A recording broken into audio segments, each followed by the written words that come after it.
Hello and good evening, everybody. Welcome to Delta Emerging Leaders Green Soapbox 2021, where we have an amazing panel tonight that's going to be talking about cannabis sustainability and equity in Illinois. We have our Zoom today until 8 p.m. and we will get going. I want to welcome you to this event. My name is Bill Schleiser. I'm Delta's CEO. And if you don't know about Delta, we work with communities throughout the Midwest to solve complex environmental challenges. We know that this region can have communities and landscapes that are thriving through looking at the challenges in front of us, both with the environment, the economy, and in communities today. And that's why I'm really excited about our topic tonight. You can learn more about all of our programs that we do at Delta at our website, delta-institute.org. And what we do is work across a whole wide variety of sustainability issues, really through that integration of economy and environment with a focus of impact on the ground with the communities that are most impacted by the challenges that we face today. Some examples of impact that we've had over the past couple of years include working in over 300 communities with partners to get stuff happening on the ground. We really do focus on looking at the entire system and understanding where the barriers are to moving forward in the work that we do. This includes working on over 50,000 acres of agricultural and conservation land throughout the Midwest, putting in a stormwater retention green infrastructure project in Hobart, Indiana, that's now collecting 3.5 million gallons of stormwater a year.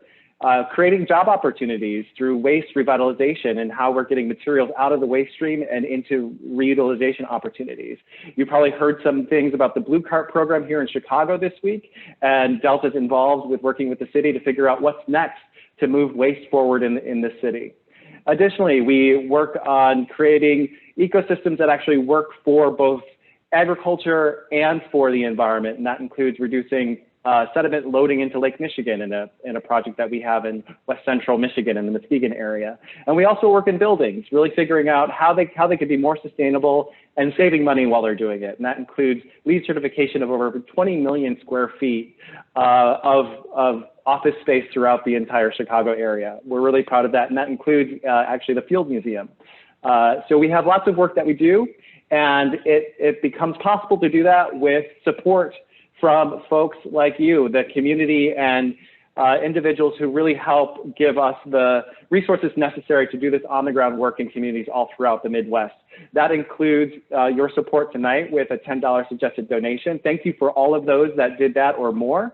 And if you have the opportunity and are able to, please consider going to our website and donating tonight at delta-institute.org/donate. Additionally, it's Earth Month.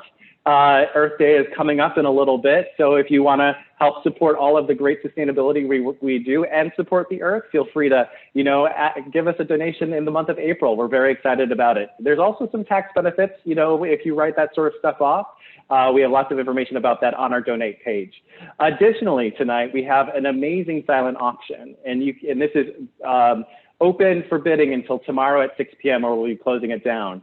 You can go to 32auctions.com/GSB2021 and put in your bids. And we have a lot of great packages that we have up there already. I bid on a couple, I will say. Thank you to all of the folks that provided donations of these packages. I specifically like the one from Loyola, but if somebody wants to outbid me, go for it. And thank you to all those folks that are going to be bidding tonight. It really does help us move our work forward. And I just want to talk a little bit about our emerging leaders. Green Soapbox is an annual event, one of the events that the Dells do throughout the year, which is our associate board here at Delta Institute. It's comprised of aspiring, dynamic young professionals who really want to get their hands dirty in how to do board service as well as promote sustainability, learn new skills, and network with other folks that have interest in moving sustainability forward throughout the Chicago area and the Midwest. And Green Soapbox is hosted annually to really be on the cutting edge of what's happening in environmental issues. And that's why this year's topic is around cannabis sustainability. In previous years, we've worked on beach erosion and climate change, energy and cybersecurity, as well as understanding how to disrupt the energy status quo, which is one of Delta's old program areas, which is really, important to communities. If you're interested in joining the Dells, we have applications opening tomorrow, and there's going to be more details about that in the coming minutes. So stay tuned. Now, a few housekeeping items. We're going to be running your questions for the panelists through the Q&A button. It's either above or below or wherever however you have your Zoom. You could also put it into chat, but I would suggest try to get it into that Q&A button. And you can put it in at any time, whenever you have something like hit your brain and you want to get it out there, put it into Q&A. We're going to take all those and curate the questions from the panelists at the end of the session. And if you have any problems, just contact the host through the chat window.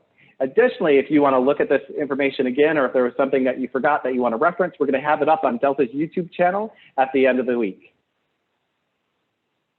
So now, before we jump into the panel, we do want to set a foundation and really understand what's happening around cannabis in Illinois.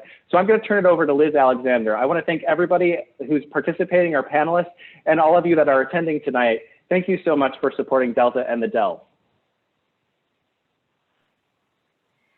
Yeah, thanks so much, Bill. Hi, everybody. So for those I don't know yet, I'm Liz Alexander, like Bill said.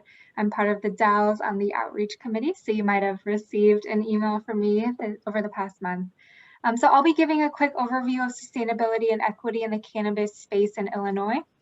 And then this will serve as a solid context for the discussion that will happen with the panel later on today. So first, the background of cannabis policy in Illinois. So in 1931, Illinois actually banned the recreational use of marijuana. And this state ban actually came 6 years before the national marijuana ban was passed. And then in 1978, the Cannabis Control Act was passed to legalize the medical use of marijuana. And this gave the Illinois Department of Human Services permission to authorize licensed physicians to use cannabis for certain medical treatments with the written approval of the Department of State Police. However, the state police never actually gave their approval, and Human Services decided against authorizing any doctors. So then in 2013, the medical use and sale of marijuana was legalized. And then just last year in 2020, the recreational sale and use of marijuana was legalized, meaning adults over 21 could legally purchase up to 30 grams of cannabis flower or its equivalent in other forms. So where else is cannabis legal in the US? So Colorado and Washington State legalized recreational marijuana in 2012. Today, a total of 35 states and the District of Columbia have legalized marijuana for medical use, 16 of which allow adults to legally use the drug for recreational use. Illinois actually became the 11th state to legalize recreational marijuana for adult use, and New York State became the most recent state to legalize recreational marijuana just last week. So from a sustainability perspective, cannabis is the most energy-intensive agricultural crop in the US. It costs about $6 billion annually to power cannabis production. So that requires 5,000 kilowatt hours of electricity per 1 kilogram of cannabis output when growing indoors.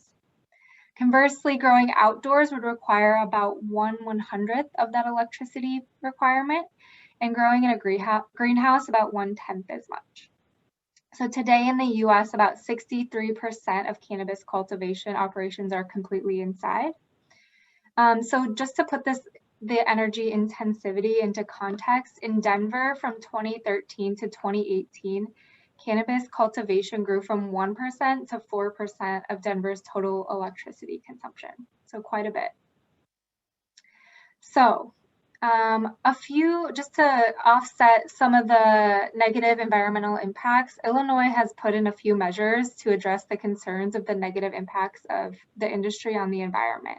So first, cultivation facilities must have automated watering systems. They must measure their water runoff, and then they must also have filtration systems to remove any contaminants from its wastewater. Second, growers may not use more than 36 watts per square foot of active and growing space canopy. And third, cultivation facilities are required to have energy efficient HVAC systems.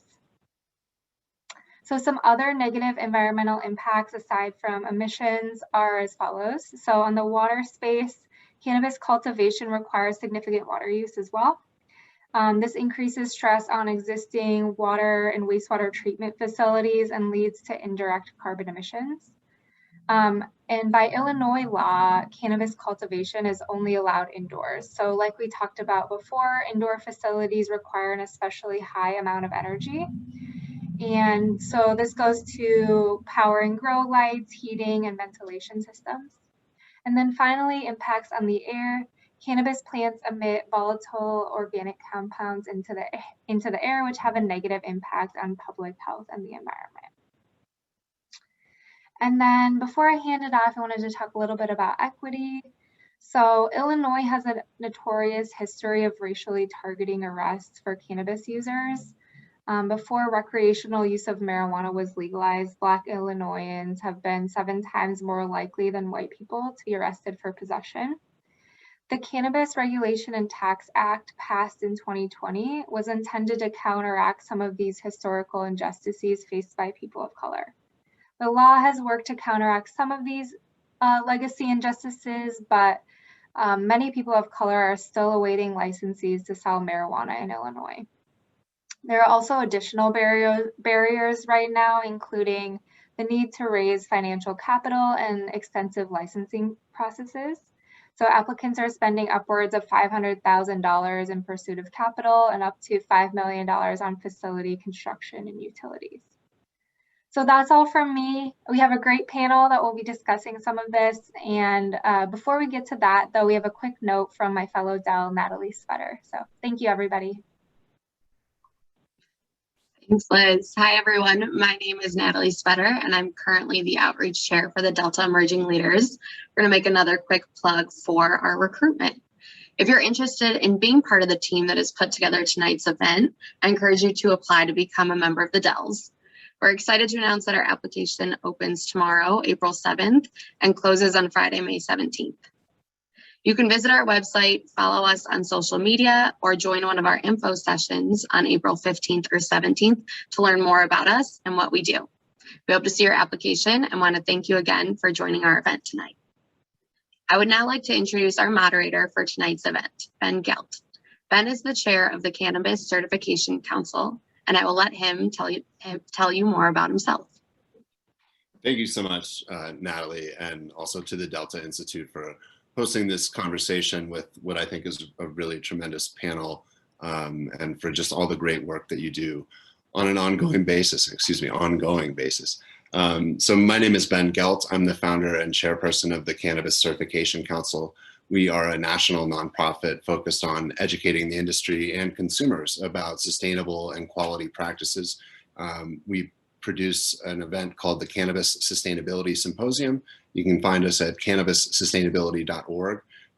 We also do lots of other consumer-facing content like the What's in My Weed campaign. We've started a great series called the Happy Plants series, and this year we'll be publishing the Organically Grown Cannabis certification, which we're really pleased about. So with that, let's get to our panelists. I'm really excited to introduce them here today.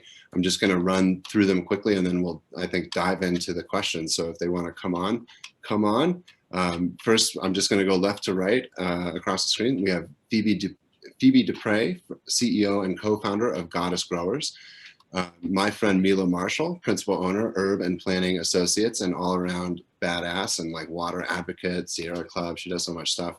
Quinn Rallins, a lecturer at the University of Chicago Harris School of Public Policy, formerly with the state government, very involved in the crafting of the regulations in Illinois, and a great person to join us for this conversation. And finally, rounding out the panel, certainly last but not least, Mykel Selph, Vice President of Social Equity and Education Development Initiative, or SEED, at Cresco Labs. So welcome to our panelists, and let's just dive in, shall we? So we're here to talk about sustainability and equity in cannabis. I thought that Liz did a great job of kind of giving an overview of some of the rules that were created in Illinois. And I think, Quinn, if it's all right, we'll start with you. If you want to fill in any kind of key items that you think we should also address to give our audience just a little bit more background on the lay of the land here. Well, I'm here in Denver, Colorado. I may have buried that lead. So there in Illinois, with the regulatory structure and how things are set up there. Do you want to start us off with that, and then we can dive into some more specifics? Sure, I can give some broad strokes. First, it's a pleasure to be with you all. It sounds like everything I've heard about this organization has been tremendous. So for the last 2 years, I basically helped to advise the governor, lieutenant governor on a range of policy matters. A piece of that obviously has been cannabis. I also served on the governor's transition team, so I remember very early on a working group that was thinking about cannabis. I think Charlie Bachtel from Cresco was at the table. It was a small group. It was like 6-7 individuals. And I think that one of the things that individuals need to know about the way policymaking works is that in order for something like cannabis to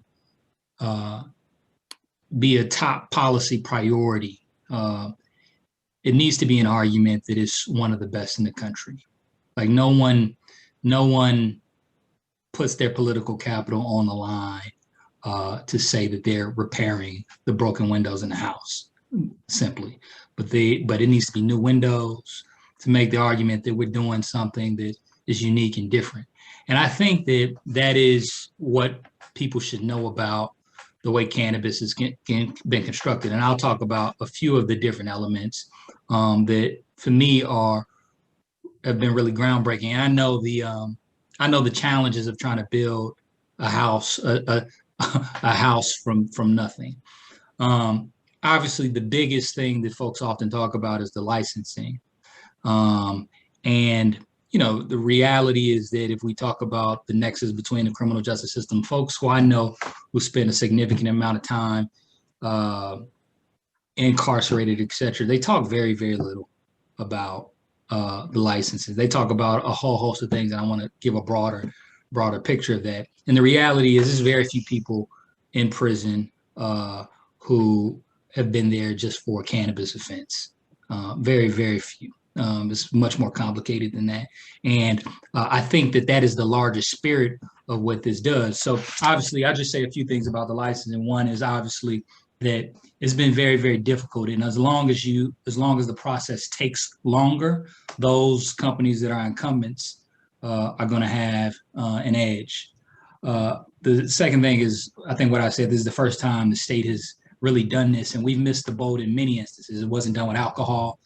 It wasn't done in many spaces. And then the third thing is, I think it's very difficult to solve race when it's difficult to have an argument that you can see color. And I'm talking about the legal constraints in terms of serving Black and brown communities specifically. So that's one. The other two things I'll say is that, there's been a big effort. Kim Foxx's office, et cetera, has been Attorney General's office to expunge a significant amount of records. Tens of thousands have been done. It's a very, very complicated process. And I was there actually in an initial conversation where folks were really talking for the first time about how you implement this piece. And we're moving down the road in terms of ensuring that people can get access to a multitude of industries, not just cannabis, based upon their backgrounds.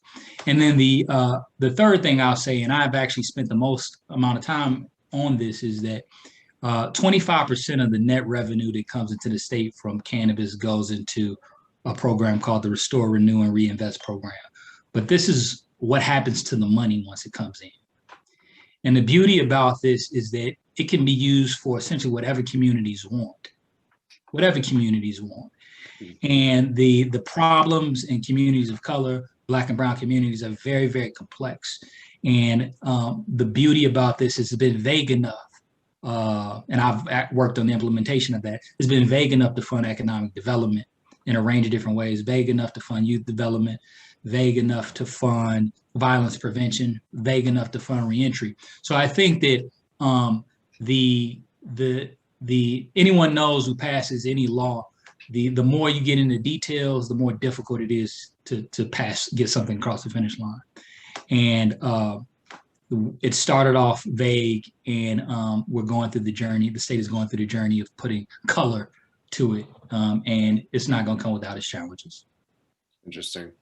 So, Mykel, I want to go to you, and then Phoebe will come to you, and Mila will round out. The order in my mind is kind of Mykel is in a position where she's in Illinois, but with a business that is in multiple states. So I want to ask her about the seed initiative at Cresco and what they're doing, and kind of how you see what Illinois is doing versus what you're seeing in other markets, and what lessons you think places can be giving and taking.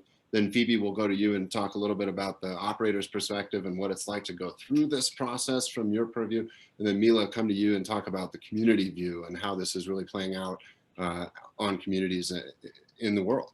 So Mykel, again, welcome. Thank you so much for being with us.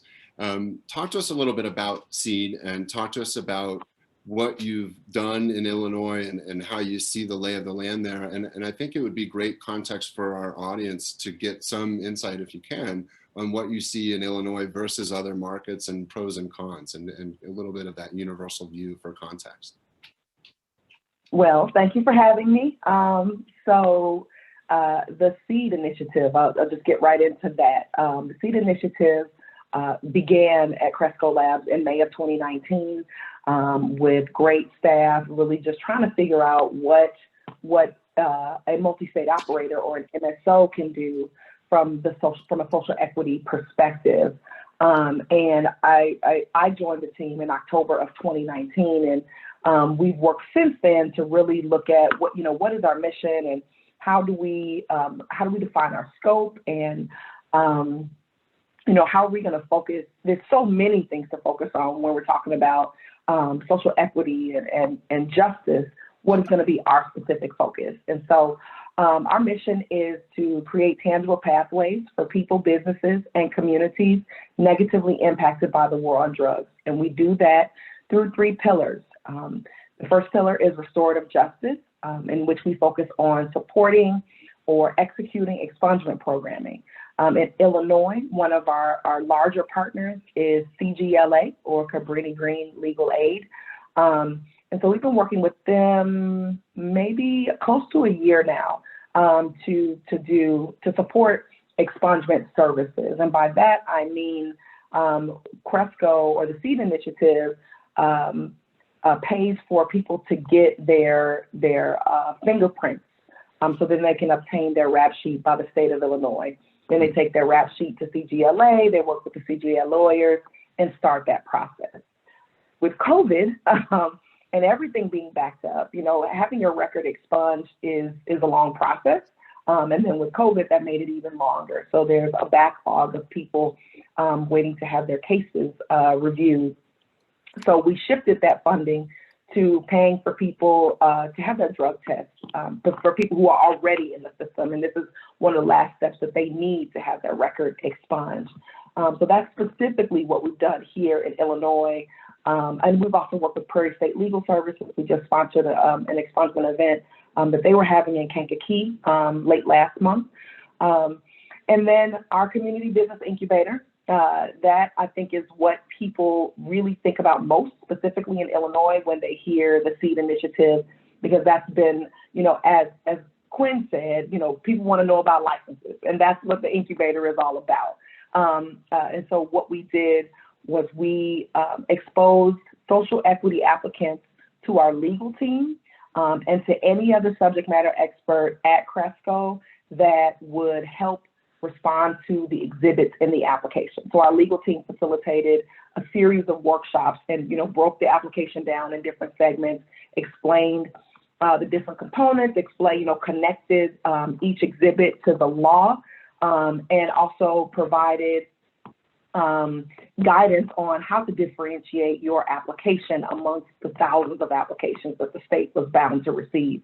And then also in that process, applicants would write, segments of the application. Our legal team would review it, and make critique, and it would be an iterative process until it was time to turn in the application. I believe the dispensary one was due on January 2nd of 2020, and then craft grow was due. It got delayed a couple times because of COVID, maybe April 30th of 2020.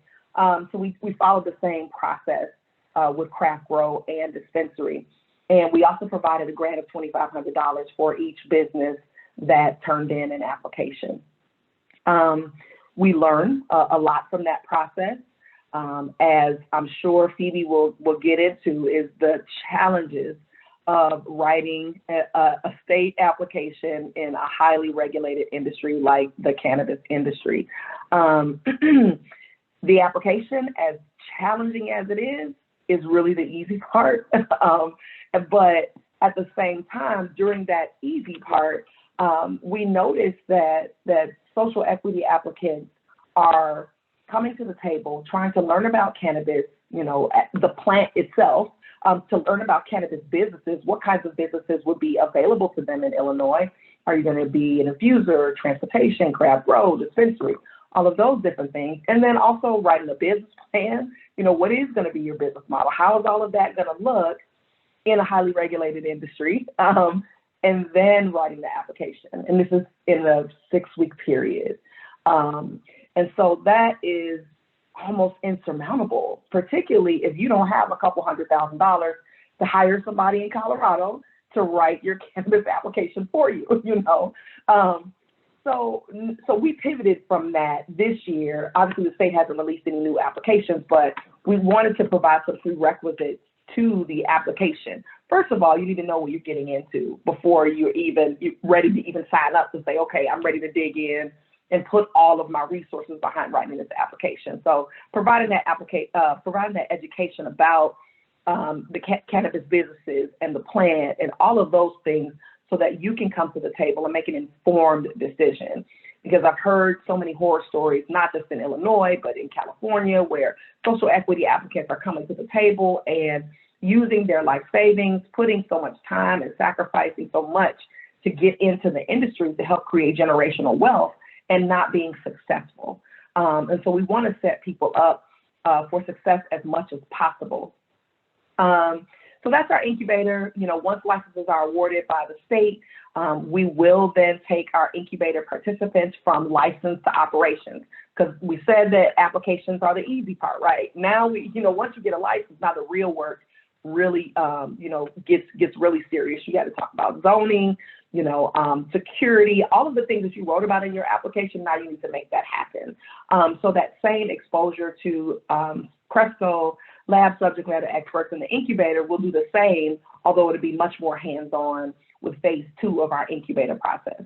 And then our final pillar is workforce and educational development, in which we help to write and expand cannabis curricula for colleges and universities that have, maybe certificate programs or are just starting their cannabis education offerings.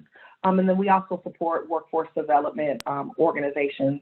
I believe we've done it in New York, and we'll start to be doing that here in Illinois. Okay, so Ben, that was about the SEED initiative. Can you tell me the other questions? That's a lot. You just covered a lot of ground. I mean, that's a big program that you're running.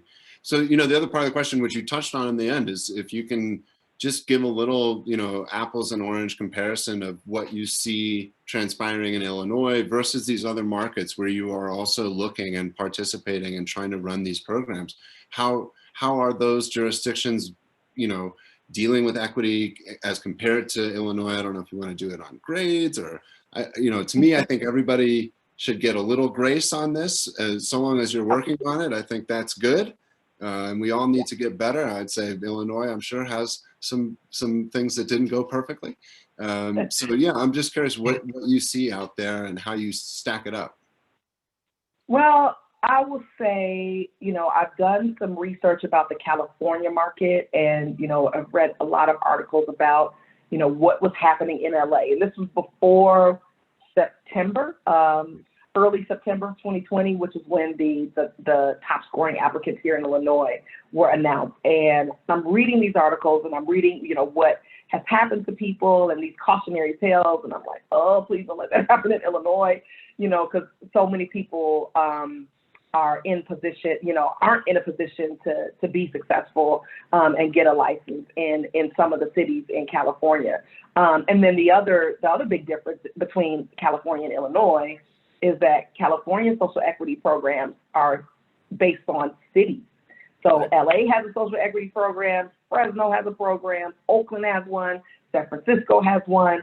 So that makes it a lot more complicated. And then, just the sheer, size of California, by it being so different between geography and culture and all of that creates a lot more complication in the California market versus the Illinois market. A lot of our work has really been focused east, where you see adult use bills coming online now. New York, we're looking at, Pennsylvania to hopefully come online soon. And so it's really been about, and even in Michigan, in the Detroit area, really been about working with stakeholders to help them understand what it means to be a social equity applicant. And looking at where we are here in Illinois and saying, okay, this is where we are, and not pointing fingers or being disparaging, but really focusing on the impact to social equity applicants. And right now in Illinois, despite everyone's best efforts, social equity applicants are hurting. They put all this effort into these applications. Things didn't go as anyone thought they would. And then we're in the middle of a pandemic. People are experiencing lots of hardship as a result of that. And they're hoping, they have their hopes set on, winning a dispensary license or a craft grow license. And that will be, something that they can hold on to. So one of the things that I talk about when I do have an opportunity to talk to maybe some decision makers or people at the level to influence decision makers is we don't want to sell false hope. We don't want to sell false hope. The industry is intertwined with race and economic injustice.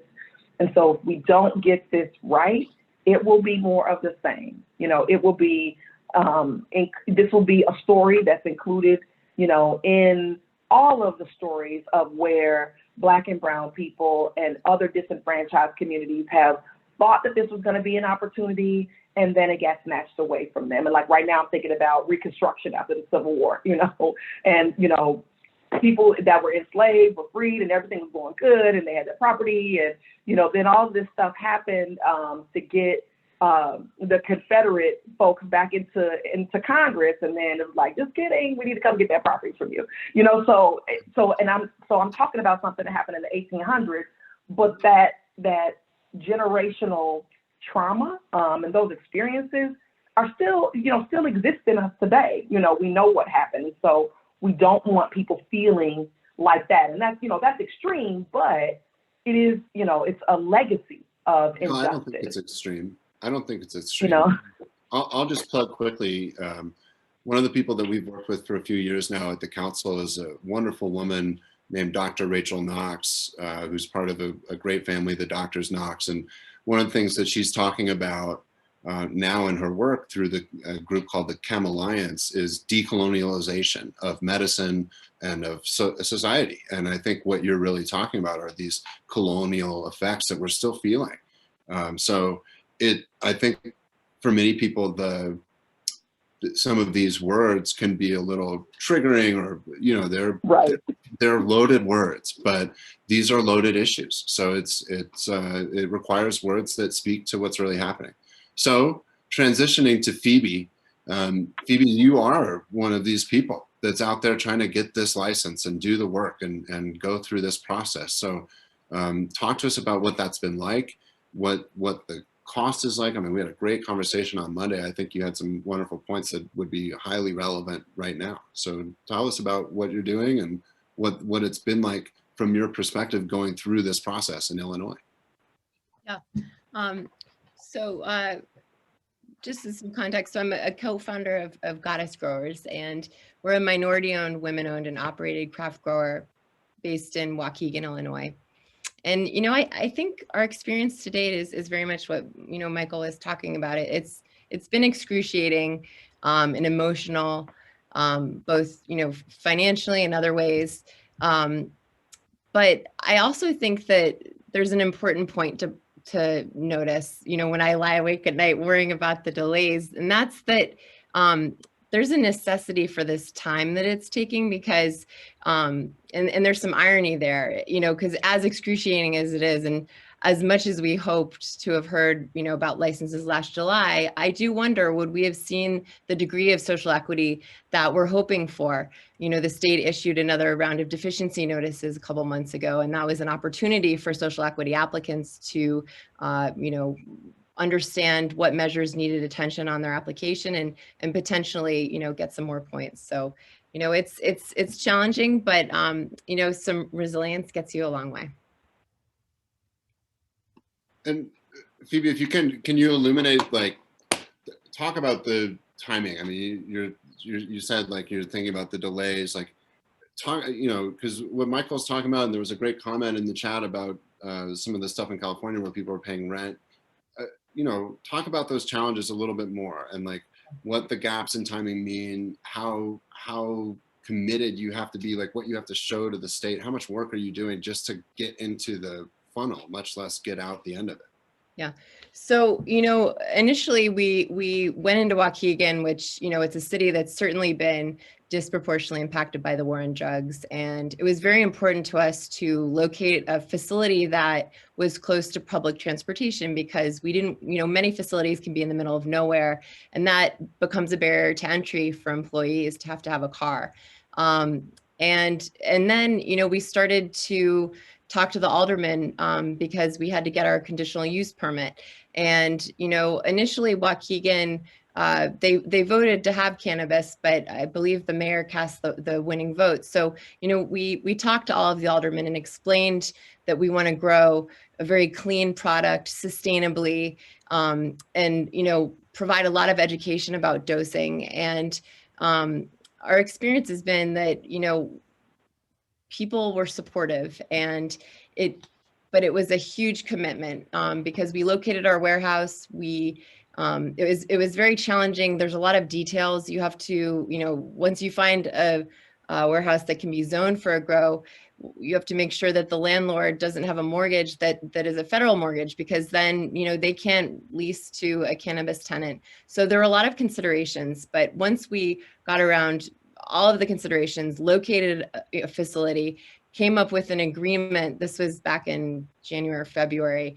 You know, we kind of paid a lump sum to hold the facility through July. But then luckily, one of our advisors said, you should also add, you know, a few extra months in case there's some delays, which we did.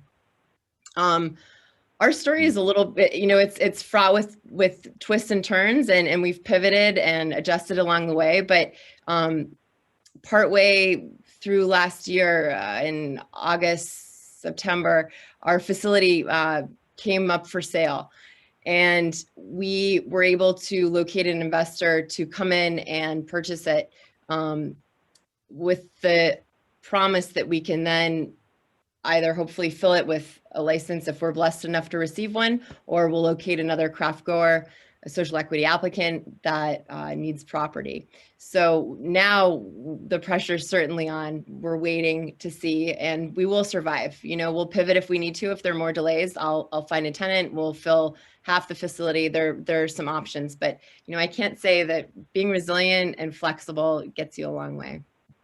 Well, and I mean, you're such an optimist, I'd say, and it's remarkable, and I really admire and appreciate your spirit. But, and I'm not a cynic, but as you're talking about a lot of, as you say, twists and turns and commitments, and you said all of this stuff that you committed to, and then very quickly at the end there, like, if we get the license. So I just think it's so telling, and that's really what I kind of wanted to draw out of you, Phoebe, is like all this work that goes into it. And, you know, I'll just comment here quickly before we go to Mila. One of the things that I've observed over the years, and again, partly taking from Dr. Knox and just in my own experience here in Denver, serving on the Social Equity Committee with the city, you know, licensing is always going to be a very limited game. It's exclusive by definition. Somebody's going to get it and somebody isn't. And to me, the big opportunity, and I think we'll come back to this, and I'm really excited, is about where all these resources go that are generated from the businesses and how we invest all of that, and where all that goes. And to me, I think that that's really when you start to get into meaningful equity is looking beyond turning more people into cannabis entrepreneurs. We want to turn, communities into generators of lawyers and artists and musicians and all these other things. And that's the opportunity. So Mila, hi, talk to us about what's happening on the ground in communities as communities are navigating, receiving these new businesses, these new cannabis businesses, looking at some of the revenue opportunities, looking at some of the environmental and costs, and in some points of view social costs, and other points of view social benefits. That debate still continues. Talk to us about what you see in your work, with the school systems that you're in the City College program in Chicago. You also work with the Sierra Club. You do so much stuff. So tell us what you're seeing. I know, right? I do all the things. You do. And so I am an environmentalist, an urban ecologist, and I'm really interested in food systems. And so I got into cannabis maybe about 2 years ago while I was employed at Delta.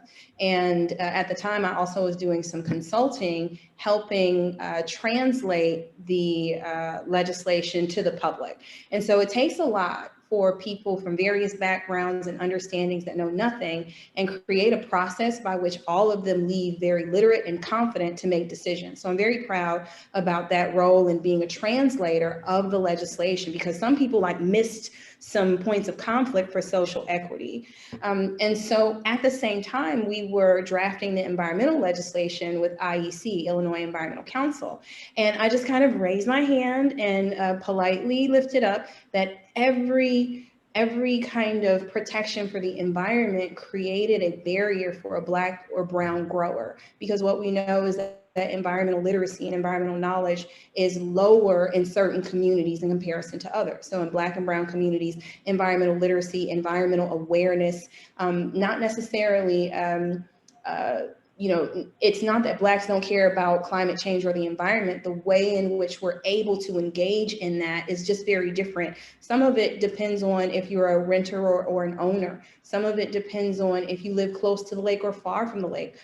Maybe even what you do selling your time. And so while I was really proud of that legislation, I realized we have a lot of educating and resource provisioning that needs to be directed to all business owners. It doesn't even matter from cannabis, but we do have to think about, if Chicago has our climate action plan, we have our energy benchmarking to reduce our carbon footprint from our buildings.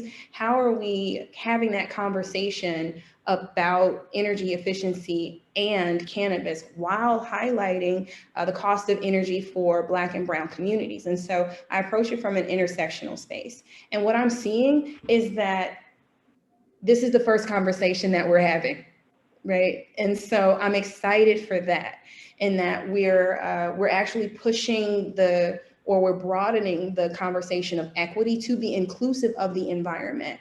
Here it is, COVID kind of showing us that segregation, concentrated poverty, industrial corridors, all of those things coalesce to create unfavorable conditions that jeopardize human health and the landscapes. So what types of environmental ethics arrive in those spaces? And so on the junior college side, I was really excited to, I started in February of last year, to help them think about what is the role of this program. And we want to focus on both sustainability and social equity. And you'll find that people are just now becoming aware of things like, when we talk about water and why it's so important to kind of manage, because it's such a thirsty crop in comparison to, how people think about water now. They're like, oh, well, what's the big deal? But then I start to educate them on, all right, lead in water and urban agriculture, dots that have not yet been connected in that, in that community, energy and the cost of energy just for your home, waste and recycling and composting and options. And so I'm realizing that there's just a dearth of information about the sustainable aspects of the industry that Illinois has been using to help support small businesses. And then there's also a lack of connectivity with environmental justice, sustainability, and people of color, and what this industry can really highlight and bring to the table. And I thought You know, I was under the impression that Chicago was going to use their tax revenue to fund the Department of Environment. It was a no-brainer for me, or take that money and focus on lead and water, for example. And so there are opportunities to take that revenue to help talk about health and well-being of Black and brown communities broadly, but we're not seeing those conversations as often as I think we should be having them. Sorry to unmute. Thank you, Mila. You know, I want to transition a little bit and ask about some of what was covered in the opening in the overview of what's going on in Illinois. You know, some of the rules that have been put in place there with technology requirements, efficiency requirements, are some of the most rigorous in the country. I'm curious from really all of your perspectives, like, what do you perceive? Are those barriers, or are those incentives? How do you see those rules playing out in terms of how people can get set up and operating? And again, knowing that some of this stuff is more expensive. So just curious how those rules have affected startups. Anybody can take it. I could jump in. There's a lot of push and pull that we've seen, and you know, a ton of research that goes in up front to developing your plan that you're submitting on your application, understanding the costs that, you know, and I think backing up a minute, that Illinois in the Cannabis Tax Act did a good job putting some, you know, at least starting the environmental protections, especially, you know, in the craft grows, which is, you know, our area of expertise. You know, so for example, there's a limit on the wattage per square foot that you can use. And then, you know, how much energy your lights can use. And so then that gets you thinking about load factor optimization, and you want to stagger when your lights are on, and then that's a lighter load on your HVAC system. So you're running through all of these things from an early date, but then you're also looking at the cost, and that can, you know, that becomes a barrier. So here's an example of where, you know, a sustainable effort is creating a barrier for social equity applicants. But then, you know, we found that doing more research, digging, because, you know, we're sort of just at the ground level of this brand new industry, you know, sometimes there are different solutions out there. For example, we found the Cpace program in Illinois, which is, you know, a terrific program that was rolled out a couple of years ago. And basically it gives us access to funding from private capital providers for energy efficient equipment purchase. So there's a rare funding opportunity that we found, you know, because finding funding in cannabis is, you know, can be a challenge at times. So, you know, there's a lot of push and pull considerations, research that goes into it. What do you think, Mykel? So it's a hard question that they had asked. I think, you know, is it a barrier? Yes, from the perspective of the need for education or expertise. You know, in our incubator, you know, we had about 200 people, which comprised 42 businesses for our dispensary incubator. And so you saw people coming to the table just ready to open a dispensary and get rich. And I would have too. You know, that's not an indictment on them. I get it. You know, that's how I met Cresco, is I wanted to see what were the opportunities in the cannabis industry for me. And I just did not, I chose not to go the application route. So, but that you see the opportunity, but you don't understand the things that Phoebe just talked about are really specific, you know, and it requires expertise, it requires education, it requires just knowing what you're doing and how you're going to set up your business with consideration to all of those specific things outlined in the law. And so when I say it's a barrier, that's why it's a barrier, because, you know, from a social equity perspective, from a Black and brown perspective, from, you know, the average person, it's like, you know, I don't know what that means, you know, and once I do know what that means, how do I do that? You know, unless you have that specific expertise. And so you know, you need to have people on your team that either can upskill real fast and understand those things and respond to the exhibits and the application appropriately, or you need to hire the expertise, to hire consultants, et cetera. So that's why it's a barrier, because you need to learn about it or pay for somebody who does know about it. But I think with consideration to sustainability, it's necessary, you know, and if we start that now, you know, then we're not trying to dial it back in the industry 5, 10, 20 years down the road. Yeah. Shameless plug. I put the, we publish a document annually in partnership with the city of Denver, but it's really a global document. It's the Cannabis Sustainability Best Management Practices Guide, and it covers all phases of operations. I've seen several of the questions are about what can people do.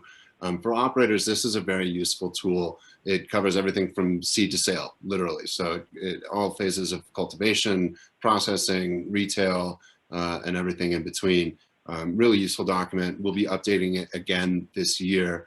Mila is participating in the larger group where there's a subset that is developing that.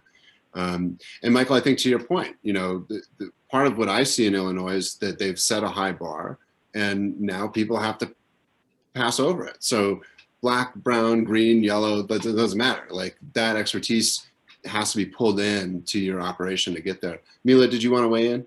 Yeah, so I'm thinking about a couple of things in terms of like social equity and being available to provide the services or expertise. And so when you have businesses that lack the skill set, they can be black and brown and be eligible, but they cannot do the work. And so we're realizing that these businesses have been left out of the conversation for how to pivot in the green industry. It doesn't even matter if they're serving cannabis, but if you're a lawn care professional, if you're a plumber, you should know about lead in water and understand water conservation and nutrients at the very least. If you're a landscaper, you should understand what you can and cannot plant and when is the best time to water and mowing and, you know, what plants are on the noxious list, you know, given by Department of Natural Resources. What we see is an absence of conversation with any of these entities that engage the environment and provide products and services to consumers. And we're leaving it to like the individual to try and figure it out when they go to experts, but the experts have their feet are not held to the fire at all, right? 80%, I think, of our natural area or like green space in Chicago is under private, you know, ownership, which means that the local, you know, municipality public lands, they can only set an example, but everybody else can just act as, you know, poorly as they want. But we also realize that our small businesses need to be invested in. And so when I think about organizations like the Chicago Urban League and what they do for transportation, we look at our junior colleges and what they do for the various other sectors, how are we supporting them to educate this new generation of professionals to understand the changes in the climate so that they can be inspired to think more critically about products and services that make sense. And so I see a lot of businesses starting off doing it the American way, buying it from out of the country so that they can increase their profits. They have no ethic on local. They have no understanding of why it is that maybe they should rethink their supply chain or even the product that they think that they want to sell. I also, you know, just wanted to lift up that, you know, Illinois is a unique place where these conversations are happening. Cook County has the largest population of African Americans in a county in the nation. So we have a lot of people here trying to figure it out, but we do have the institutions in place. If we start to streamline and have these conversations, and one community we can turn to look at is urban agriculture. What you can see is gardens in more affluent communities that have the resources to adapt are more productive. People who are more educated, they're able to grow more food with less money and make more money, in comparison to gardens that have to struggle, right? So there's a cost to have to looking for a consultant, right? There's a cost to waiting for 4 different proposals, right? And so an organization or a company that's able to say, these are my board members, right? With this level of expertise, and they can do it faster, they can raise more capital. You're going to see businesses take longer to start up, and they might be able to be in the game, but if they don't have the capital to continue to invest in human resources, to hire a sustainability professional, right, you're going to see these businesses be bought out. And so when I think about equity, I think about retention in the market, profitability of those businesses, and the ability of those owners to say, I can sell this high and move on to something else. Mila, I'm sorry. We just have a couple minutes. I wanted to give a question up to Quinn. You talked earlier about all these other programs that the state has looked into. And I just wanted to ask, what is the state of Illinois or any jurisdictions around Illinois, like Evanston might be an interesting example to look at, doing to take the resources generated by the industry, not the funnel to get into the industry, but the resources that are generated by it to then reinvest those into communities that have been marginalized. And we just have a couple minutes left, so my apologies. Yeah, no problem. I think, it's very rarely happened, not just in the state, but different cities. And oftentimes folks talk about terminology as a public health approach to injustice or the criminal justice system, meaning we need to shift from punitive approaches to investment. That's essentially what the spirit of the legalization is, I think. Mykel talked a little bit about that. But, it's been that piece alone was an exhaustive process. We looked at communities with the highest rates of incarceration commitments to and from the Department of Corrections. We looked at which communities or census tracts had the highest rates of child poverty, which ones had the highest unemployment. And basically there are 3,000 census tracts in Illinois. We ultimately decided we were going to put money into about 767 census tracts, et cetera. But for me, the equity is not just about the outcomes. It's about the process. It's about the process. People can stomach an outcome if they feel like this unsuccessful, if they feel like it was an equitable process. And I think that it's pretty exhaustive what people who have been underserved want. It looks like very robust engagement, not just from companies, not just from nonprofits, but government. Like, to what extent do people understand it, know about it, et cetera? I think Mila talked about that. It looks like technical support, capacity building. It looks like who reviews it.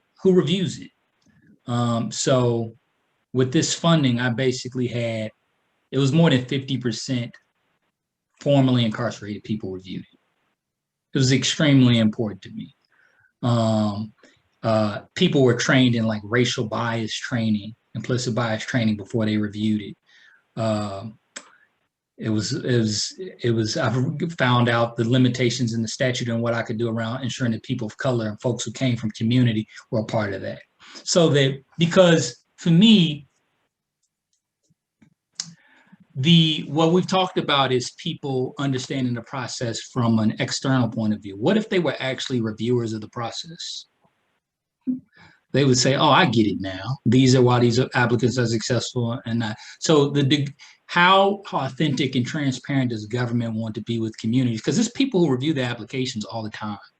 And it's not always folks who need to be educated around that. So for me, that's a part of that.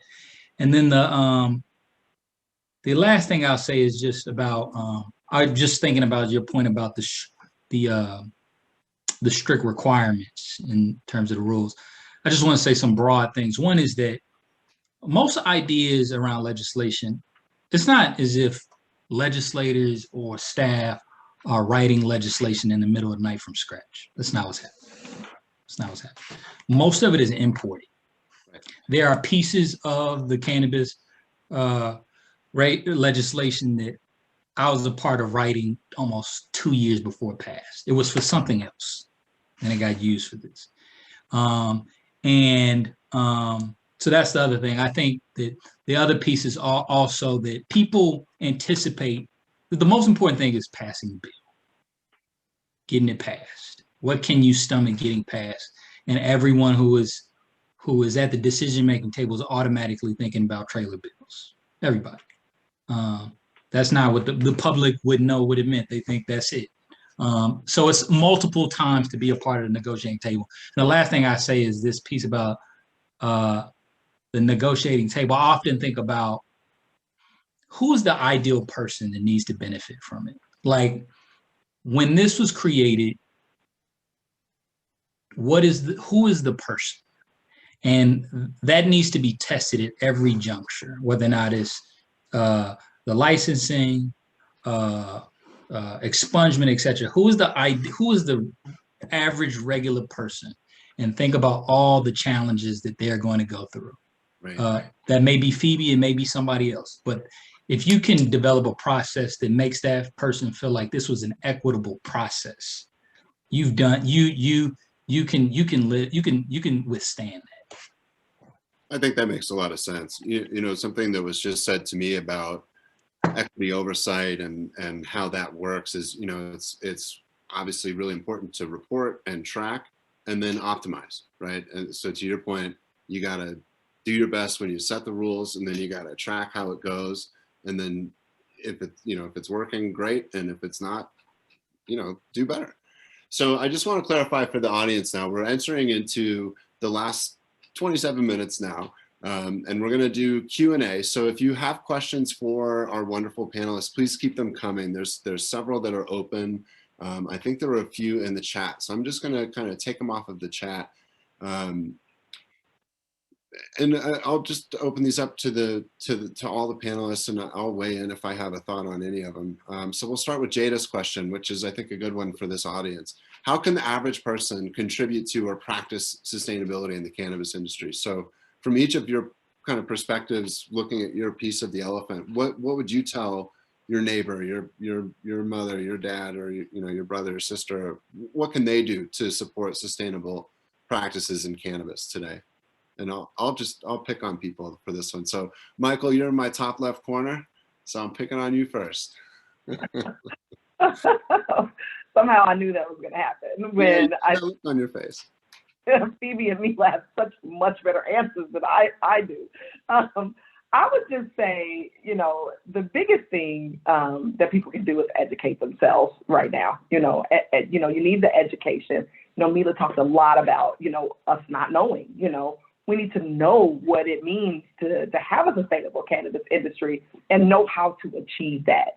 Where, Quinn, said it from the very beginning. We're so focused on the license and a dispensary or a craft grow facility when there are so many more businesses that feed the cannabis industry. So from your position in the cannabis industry, your position of interest in the cannabis industry, ask yourself, what does sustainability mean? And educate yourself on that and craft your business with that in mind. That's what I'll say. All right, going this way. Mila, what would you say to your neighbor, to your friend? What could they be doing to support sustainability in cannabis today? To support it, I believe if you're a consumer, I would look for brands that have recyclable packaging and commit to using those and letting those other brands know why it is you aren't their customer.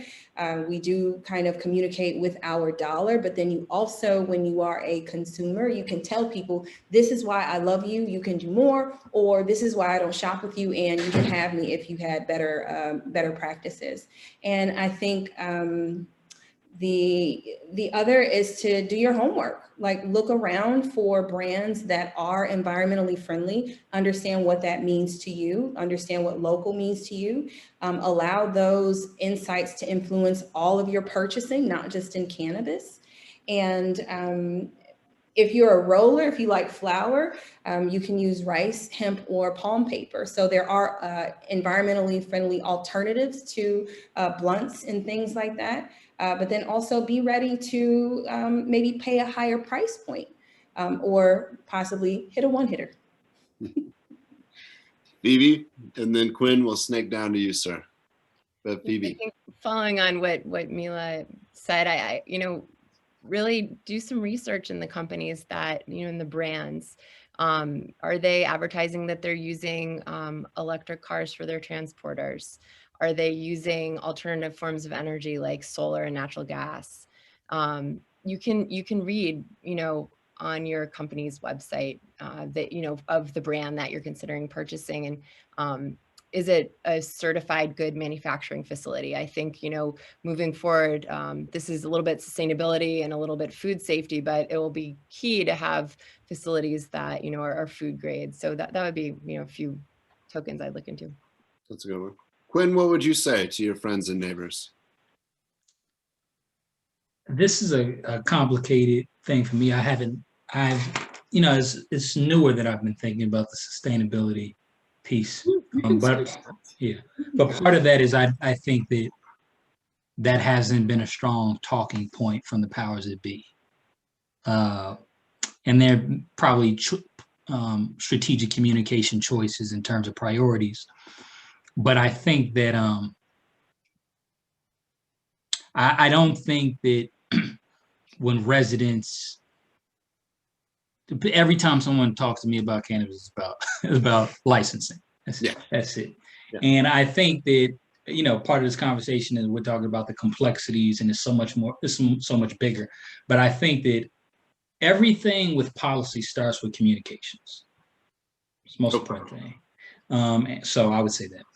Yeah, and you know, to me, in this context, the word is education, right? Like absolutely.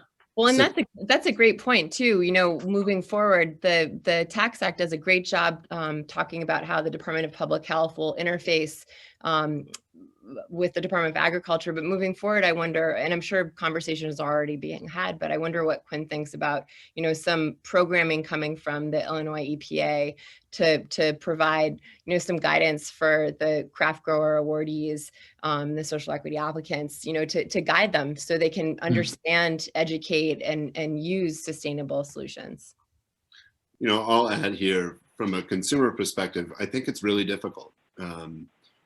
You know, whereas if you're shopping for food or even cars or many consumer packaged goods, there's a lot of virtue signaling going on with brands. Some of that is authentic, some of it is not, but it's quite visible. And those brands are able to do that really aggressively with television advertising and radio and billboards and Facebook and all the stuff. And marijuana businesses can't do that. They are really inhibited in terms of how they can advertise.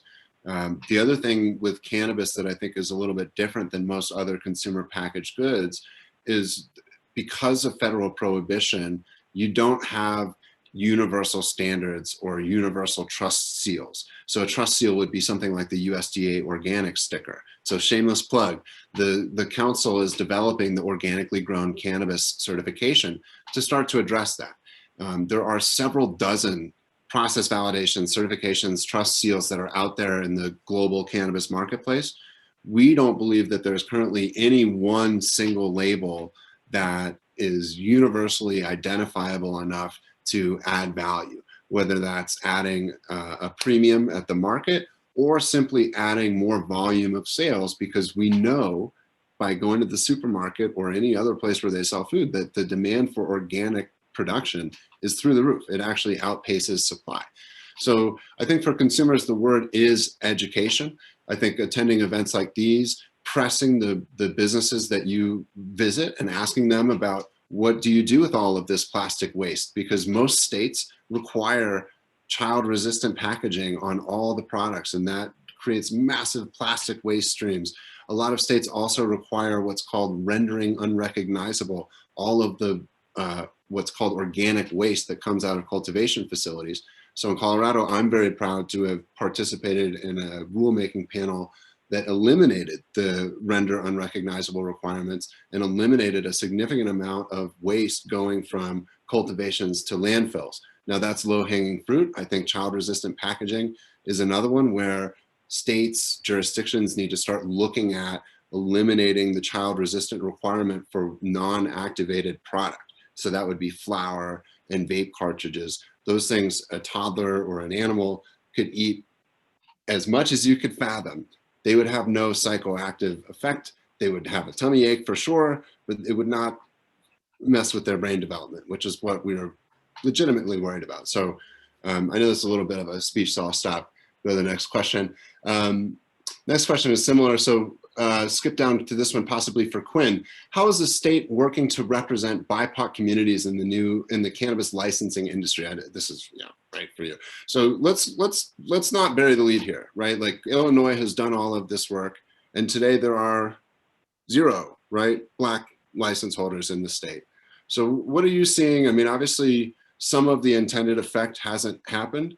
Do you think that process has created what you talked about, that trust in that there's real equity in the process, or what do we need to refine? I can't speak too much about it, but what I can say is that, this is, some of it I've already said, is this was the first crack at it. Yeah. And that's the thing to say. There would have been no social equity, anything, without people wanting in the first place. Black caucus, Latino caucus, they put a lot on the line for it.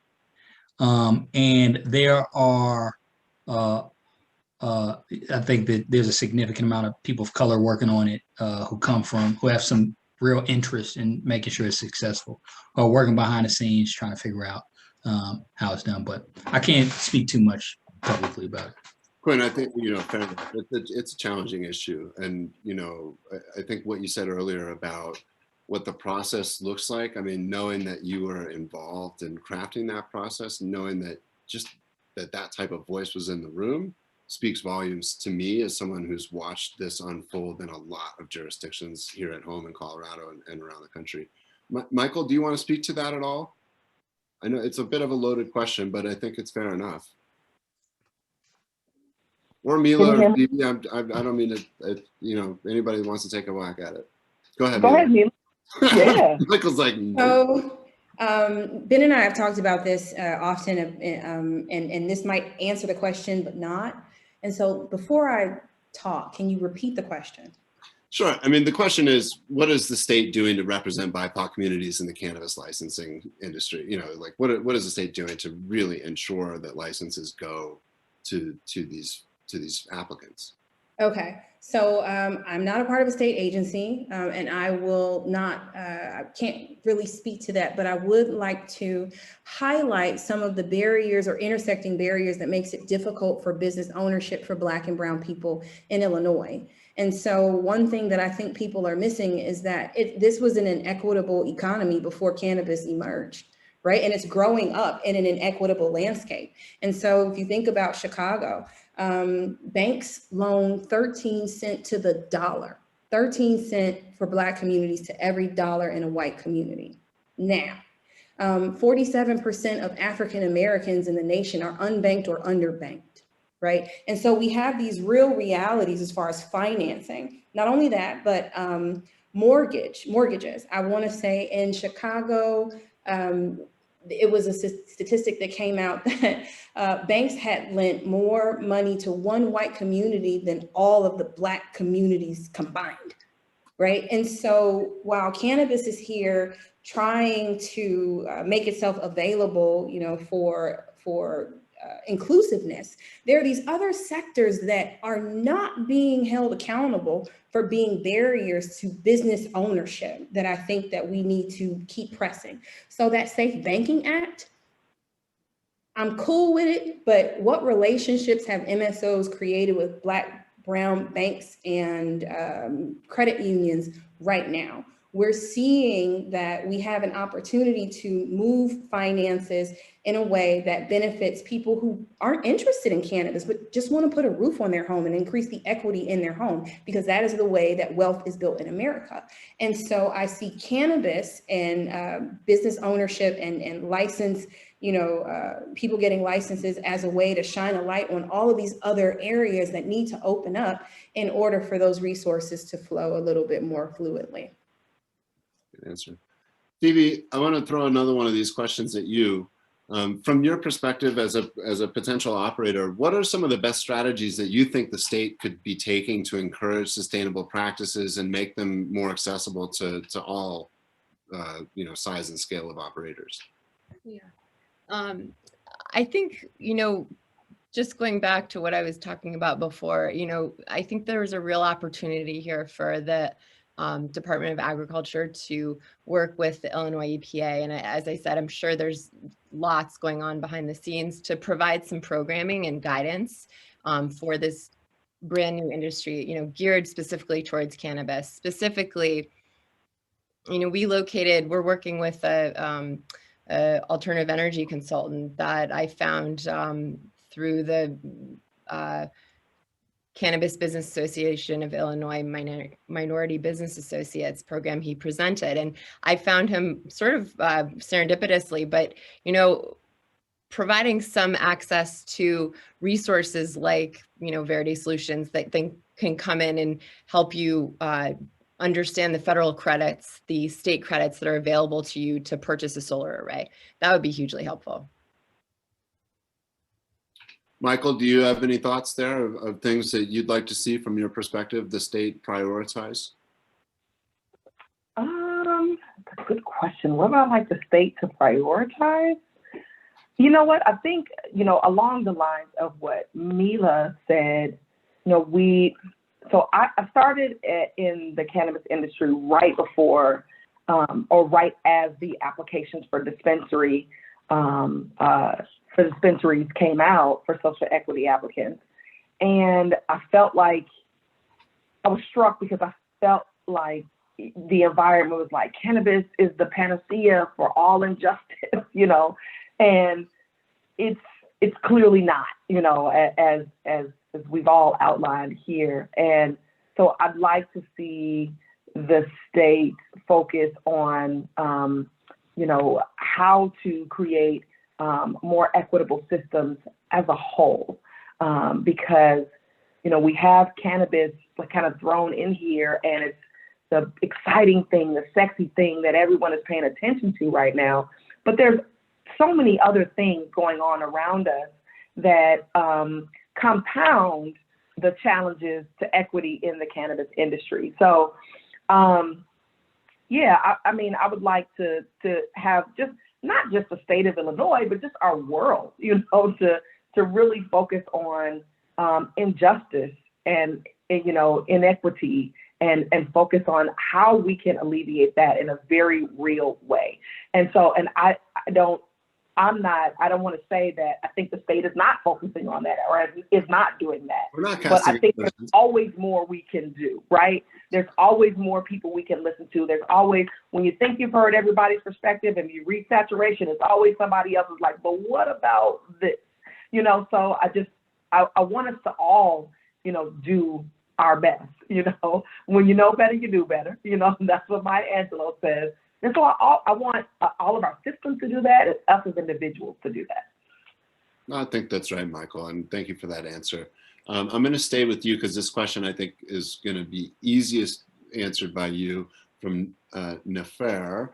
Is there a written agreement or policies, or excuse me, is there a written agreement or policy for MSOs here in Illinois to contribute resources or a percentage of revenue to the communities that surround where they grow? So are the larger operators in Illinois required to do any sort of community engagement that's beyond anybody else, or how does that look? So there are requirements. There are requirements outlined in the state law about what existing cannabis organizations have to do from the, you know, with respect to social equity in order to have that, you know, adult use or that second adult use license. And I'm probably not using the words all correctly, you know, but there are requirements that multi-state operators have to comply with.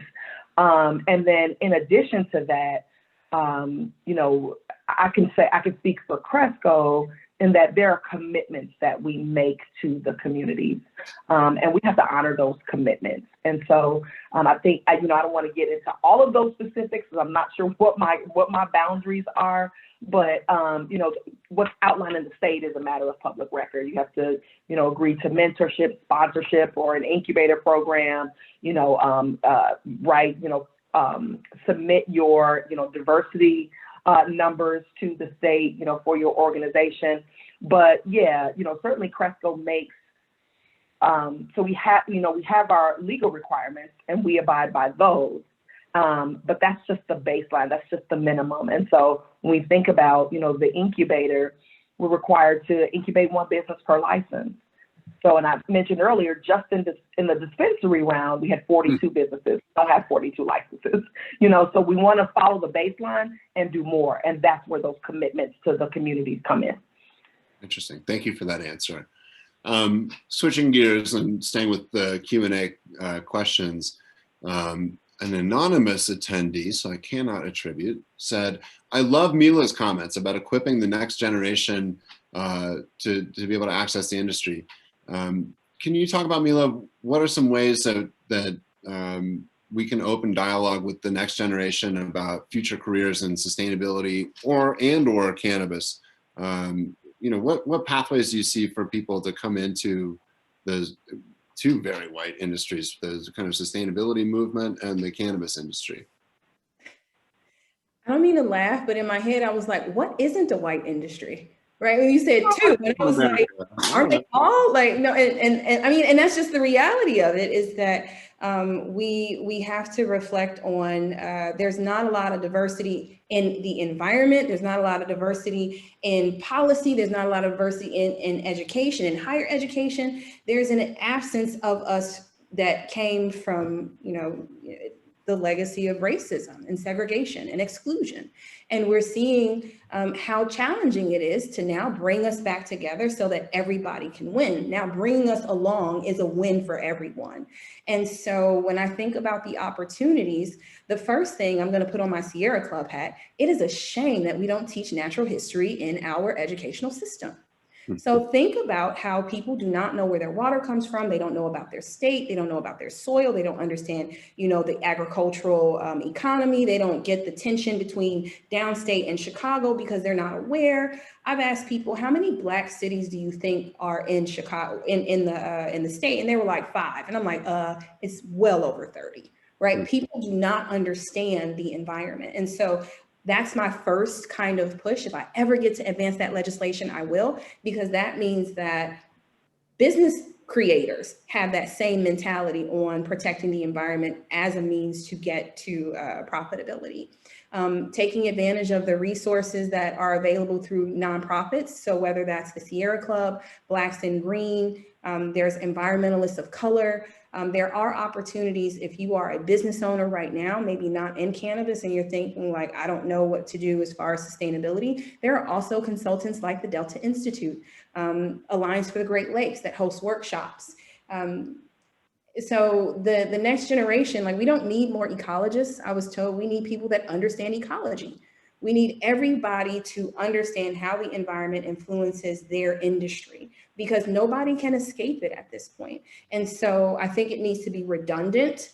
Brands need to think about how to pivot to be environmentally friendly. Consumers, definitely, we hold all of the power. If we don't buy it, it doesn't sell. And so we need to stop investing in harming our own health and environments.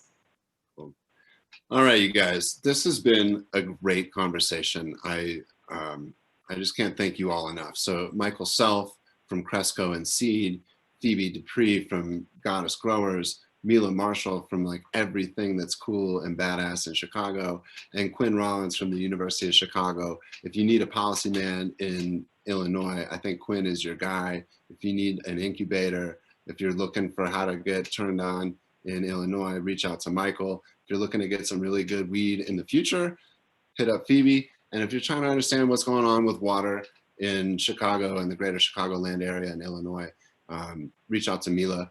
I will just, again, shamelessly plug the council. We'll be doing 9 cannabis sustainability symposium events this year. Our next one is coming up on Earth Day. You can go to cannabissustainability.org. I've been putting the best management practices guide in the chat.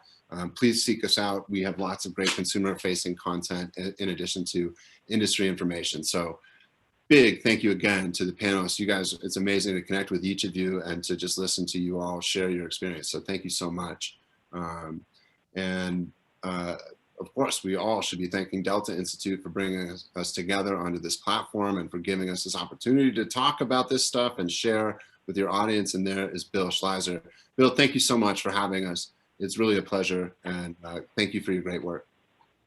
Oh, and thank you for moderating, and to all the panelists again. What a wonderful way to kind of kick off this conversation. It is so critical to really understand these, wide-ranging variety of issues that are around cannabis in Illinois, both from a sustainability and equity perspective, as well as just getting a business off the ground in one of the more complicated, sectors that we have right now. So I want to thank you all again, and if anyone has a follow-up, please feel free to follow up with our panelists. We're going to have this up on YouTube, like we said earlier, and we're going to keep a couple of slides up around becoming a DEL. If you want to help put events like this together, feel free to look at our application and more information at the bit.ly link, DELS 2021, and really become a part of the Delta universe. It's such a great network. We get to collaborate with such amazing people like the folks you heard and learned from tonight. And then additionally, I got to plug the silent auction. It's been going really well. I've been checking in. I've been outbid several times. So, if you're interested in the sponsor packages that are available, please check that out. Again, that's going to close tomorrow at 6 p.m. So you'll get emails or notified however you are. I'm an old school eBay auctioneer, so I get the up to second outbid notices. But anyways, I want to thank you all again. Thank you to the DELs who put this all together. Really, a lot of hard work went into this event, and I want to, acknowledge all the hard work and behind the scenes that they did to pull it all together. So thanks, everybody, and have a great night.